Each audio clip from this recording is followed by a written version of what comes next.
오늘 하나님께서 우리에게 주신 말씀은 로마서 15장 1절부터 13절까지의 말씀입니다. 함께 읽겠습니다. 믿음이 강한 우리는 마땅히 믿음이 약한 자의 약점을 담당하고 자기를 기쁘게 하지 아니할 것이라.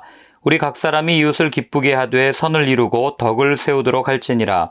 그리스도께서도 자기를 기쁘게 하지 아니하셨나니 기록된 바 주를 비방하는 자들의 비방이 내게 미쳤나이다 함과 같으니라.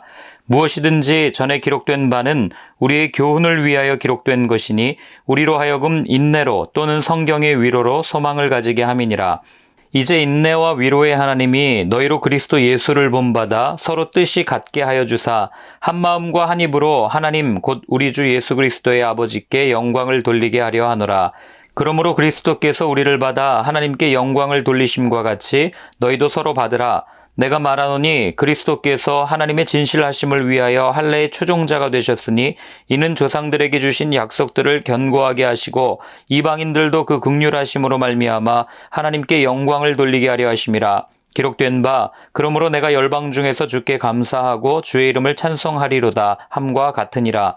또 이르되 열방들아 주의 백성과 함께 즐거워하라 했으며 또 모든 열방들아 주를 찬양하며 모든 백성들아 그를 찬송하라 했으며 또 이사야가 이르되 이새의 뿔이 곧 열방을 다스리기 위하여 일어나시는 이가 있으리니 열방이 그에게 소망을 두리라 하였느니라. 소망의 하나님이 모든 기쁨과 평강을 믿음 안에서 너희에게 충만하게 하사 성령의 능력으로 소망이 넘치게 하시기를 원하노라. 아멘.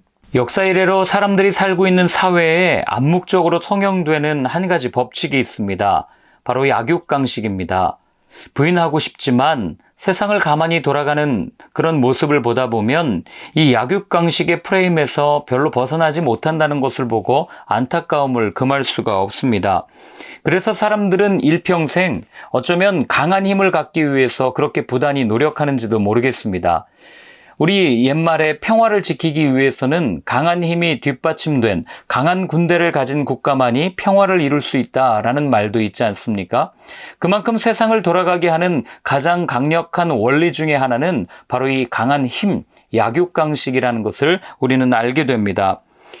우리가 아는 고대 스파르타라고 하는 국가에서는 아이가 태어나면 제일 먼저 그 마을에 있는 장로에게 그 아이를 데려갑니다. 그래서 그 아이가 건강하지 않거나 혹은 장애를 가지고 태어났다면 그냥 구덩이에 버리는 그런 일들을 자행했던 것을 우리는 알게 됩니다. 그만큼 강한 것이 곧 법이었고 강한 힘만이 나라를 이룰 수 있다라고 하는 사람들의 어떤 통념, 사람들의 생각이 반영된 문화라고 할 수 있습니다. 이런 질서에 대항했던 것이 그리고 그렇게 대항해서 성공했던 것을 우리는 혁명이라고 부르고 실패했던 것을 쿠데타라고 그렇게 부릅니다.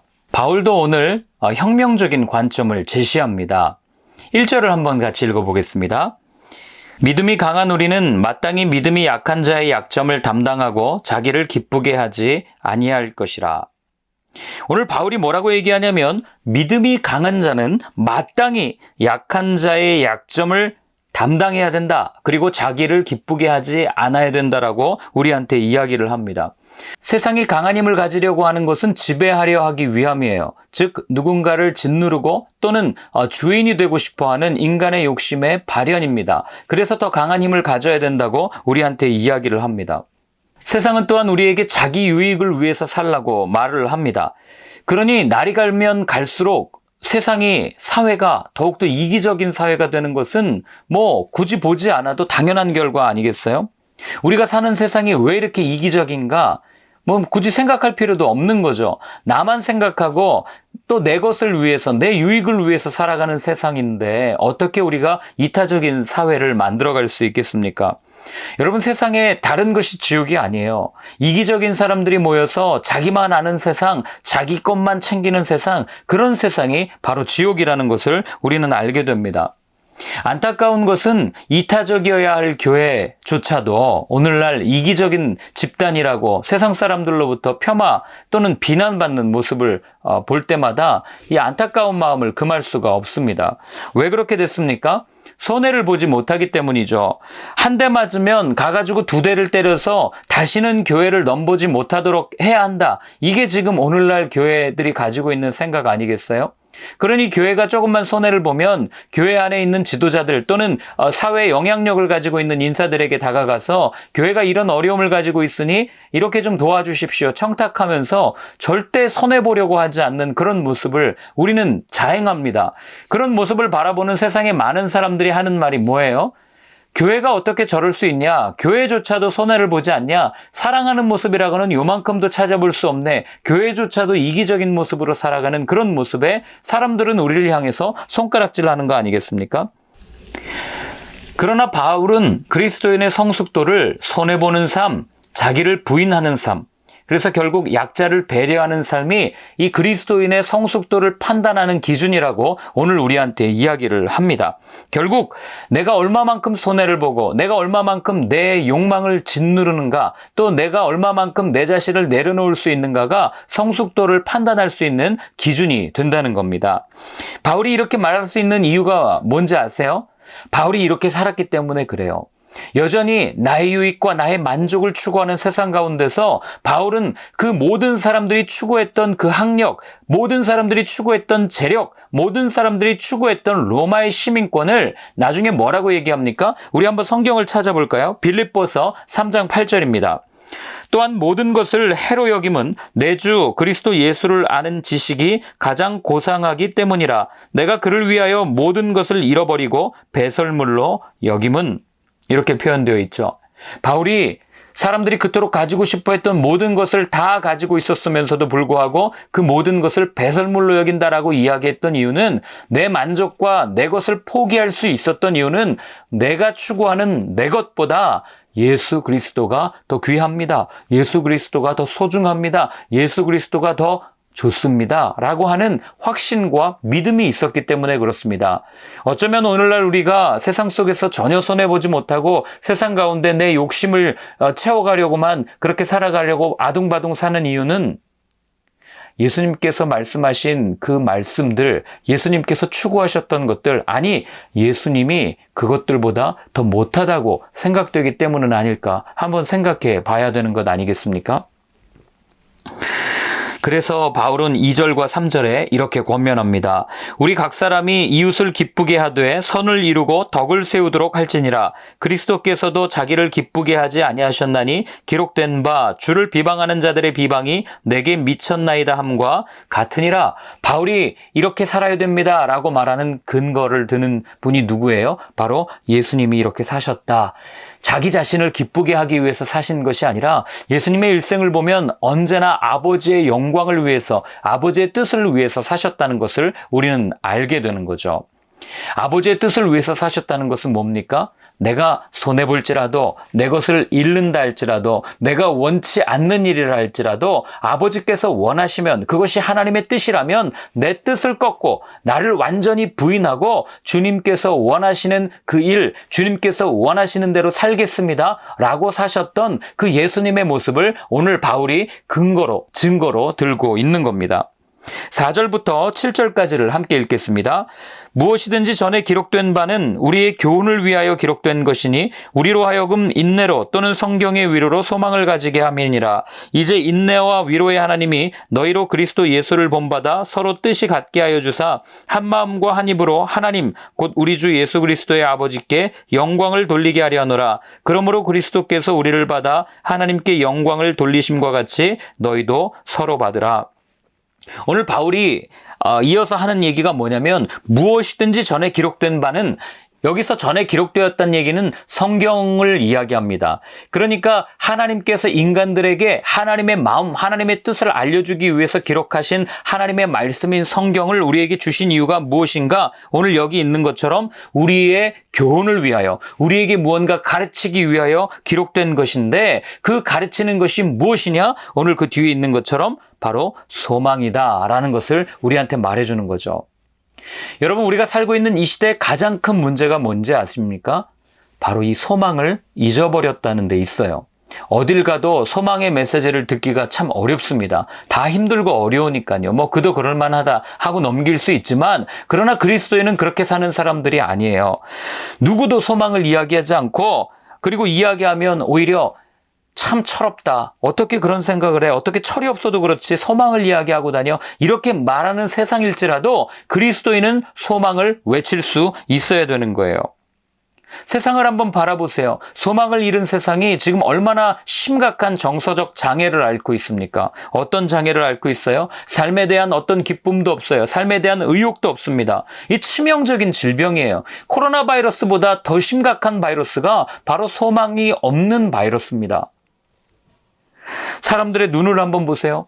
다 초점을 잃었습니다. 버스를 타고 지하철을 타고 가는 사람들의 눈을 한번 마주친 적 있습니까? 다 소망 없이 그냥 그렇게 쳇바퀴 돌듯이 살아가는 그들의 삶이 눈빛 속에 다 고스란히 녹아져 있는 것들을 보게 되는 거죠. 여러분, 이럴 때 하나님이 우리를 그리스도인으로 불러주셨어요. 왜 그리스도인으로 불러주셨습니까? 세상 가운데 소망을 전하게 하기 위해서 아니겠어요?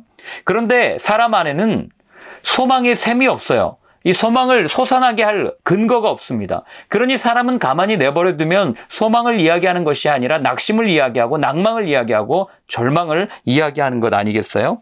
그래서 오늘 바울이 뭐라고 얘기합니까?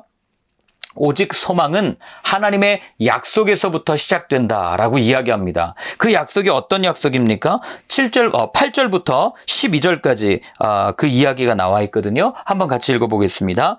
내가 말하노니 그리스도께서 하나님의 진실하심을 위하여 할례의 추종자가 되셨으니 이는 조상들에게 주신 약속들을 견고하게 하시고 이방인들도 그 긍휼하심으로 말미암아 하나님께 영광을 돌리게 하려 하심이라. 기록된 바 그러므로 내가 열방 중에서 주께 감사하고 주의 이름을 찬송하리로다 함과 같으니라. 또 이르되 열방들아 주의 백성과 함께 즐거워하라 하였으며 또 모든 열방들아 주를 찬양하며 모든 백성들아 그를 찬송하라 하였으며 또 이사야가 이르되 이새의 뿌리 곧 열방을 다스리기 위하여 일어나시는 이가 있으리니 열방이 그에게 소망을 두리라 하였느니라. 아멘. 자, 오늘 바울이 신명기의 말씀, 시편의 말씀, 이사야서의 말씀을 가지고 와서 인용하면서 오늘 복잡하게 말하고 있는 것 같지만 이걸 딱 한마디로 줄이면요. 우리가 서로가 서로를 용납하고 품고 그렇게 살아갈 때 유대인이든 이방인이든 서로 마음을 합하여 함께 살아갈 때 온 이스라엘이 온 열방과 하나 되어 구원받는 하나님의 소망, 그 약속을 오늘 이야기하고 있는 거예요. 복잡한 것 같죠. 그러나 모든 그 사람을 구원하시겠다고 하셨던 하나님의 약속, 반드시 오시겠다고 하셨던 주님의 약속, 그 하나님의 말씀이 우리 가운데, 이 절망 가운데 있는 우리에게, 낙심 가운데 있는 우리에게 소망과 희망이 됩니다. 그 이야기를 하고 있는 거예요. 그래서 종국에는 어린 양의 혼인잔치에 우리가 모두 다 같이 불려가서 함께 찬양하고 함께 잔치를 누리고 함께 기뻐하는 그날이 우리에게 소망입니다. 그 이야기를 하고 있는 거죠. 아까도 말했지만 여러분, 사람 안에는 소망의 샘이 없다고 말씀드렸잖아요. 그런데 우리 그리스도인들에게는 소망이 있습니다. 누구로 인하여서요? 예수 그리스도로 인하여서. 바울이 그 얘기를 하고 있는 겁니다. 그렇기 때문에 세상에 소망을 두지 말고 하나님께 소망을 두고 사십시오. 우리한테 권면하는 겁니다. 신실하신 그 하나님, 그 말씀은 반드시 이루어질 겁니다. 우리가 고난 가운데 있고 어려움 가운데 있고 핍박 가운데 있고 박해 가운데 있지만 반드시 하나님의 말씀은 이루어집니다. 그러니 그 말씀을 붙들고 살아가십시오. 권면하고 있는 겁니다. 그래서 나중에 바울이요, 디모데에게도 똑같은 이야기를 합니다. 우리 한번 찾아보겠습니다. 디모데전서 6장 17절입니다. 마음을 높이지 말고 정함이 없는 재물에 소망을 두지 말고 오직 우리에게 모든 것을 후히 주사 누리게 하시는 하나님께 두며. 바울이 마지막으로 이제 노년에 디모데에게 뭐라고 얘기해요? 소망을 두긴 둬야 되는데 어디에 두라고요? 마음을 높이지 말고 라고 얘기해요. 마음을 높이지 말고라는 얘기는 내가 어떤 강한 힘을 갖기 위해서 약육강식의 논리가 지배되고 있는 저 세상 가운데서 내가 더 높아지고 내가 무언가 더 되기 위하여서 강한 힘을 가지기 위해서 교만하지 말고, 그런 얘기예요. 두 번째로 정함이 없는 재물에 소망을 두지 말고, 이 얘기는 강해지기 위해서 세상의 방법을 따르지 마십시오. 그 이야기를 하고 있는 거죠. 그럼 누구에게 소망을 둬야 됩니까? 오직 우리에게 모든 것을 후히 주사 누리게 하시는 하나님께 두어라. 바울이 디모데에게 했던 권면입니다. 그리고 마지막으로 로마에 있는 성도들에게 13절에 이렇게 축복합니다. 소망의 하나님이 모든 기쁨과 평강을 믿음 안에서 너희에게 충만하게 하사 성령의 능력으로 소망이 넘치게 하시기를 원하노라. 아멘. 그냥 읽기만 해도 좋지 않습니까? 소망의 하나님이 모든 기쁨과 평강을 믿음 안에서 너희에게 충만하게 하사 성령의 능력으로 소망이 넘치게 하시기를 원하노라. 저는 이 축복의 말이 저와 여러분들에게 그대로 임하게 되는 은혜가 있기를 축원합니다. 오늘날 코로나19로 얼마나 어려워요. 어디 가서 소망을 말하기 참 어려운 시대가 되어버렸습니다. 아니, 소망을 말하면 참 바보 같다고 이야기하는 그런 시대가 되어버렸어요. 그런데 여러분, 어려울수록 우리는 소망을 외쳐야 돼요. 왜 그렇습니까? 세상이 말하는 소망은 어려움이 끝나는 것이 그들의 소망이지만 바이러스가 멈추고 그리고 이 경제적 어려움이 물러나고 우리가 잘 먹고 잘 살게 되는 것이 그들에게 말하는 소망이지만 우리에게 있어서의 소망은 그게 아니잖아요. 우리에게 있어서의 소망은 어린 양의 혼인잔치, 새 하늘과 새 땅, 새 예루살렘이 열리는 그곳, 아버지의 나라가 임하는 그날, 그것이 우리에게 소망이 되지 않겠습니까?